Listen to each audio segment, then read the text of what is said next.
24 ځوانو جوړو د واده مراسم په ډله ییزه توګه ترسره شول.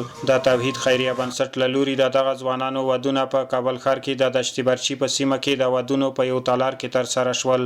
مراسم عروسی دستجمعی داریم.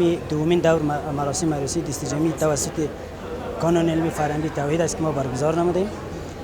خوشبختانه که خیرین همراه ما همکار بودن در این قسمت و یگانه چیزی که میخوایم به تمام مردم و برای شما بگویم این است که این عروسی دستجمعی ما تنها برای مردم فقرا نیست که مردم فقیر یا غریب باشد.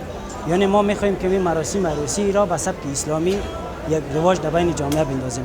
ما و همچنین کانونهای دیگری که هستند همیشه در صدد این هستند که همچنین برنامه‌ها را برگزار کنند تا همه مردم و همچنین پدرای ما و مادرای ما در فکر آرام زندگی بکنند. دغه خیریه بنسټ مسولین وایي چې موخه ده ترڅو په ټولنه کې د ناوړه دودونو او په ودونو کې د زیات لګښت مخنیوي وکړي او په کم لګښت سره د ځوانانو د واده مراسم ترسره کړي. امروز ما در تعداد 24 زوج جوان مراسم شامل برگزار در این مراسم 20 قلم جهیزیه برای عروس داماد میتیم که عبارت از فرش می باشه، ظرف می باشه، وسایل حمام، آشپزخانه تعداد 20 قلم می باشه. این برمیگرده به پول خیرین.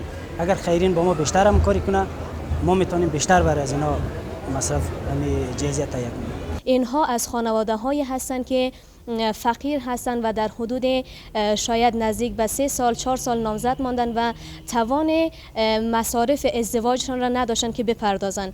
بنابراین ما از خیرین تقاضا میکنیم که در همچین برنامه ها سهیم شوند. دا یادونه ورده چې په دې وروستۍ کې د هیواد په بیلابیلو ولایتونو کې د هغه ځوانانو د واده مراسم په ډله ییزه توګه د خیریه بنسټونو لخوا ترسره کیږي چې له اقتصادي ستونزو سره مخ وي او د زیاتو لګښتونو د ورکولو توان ونه لري.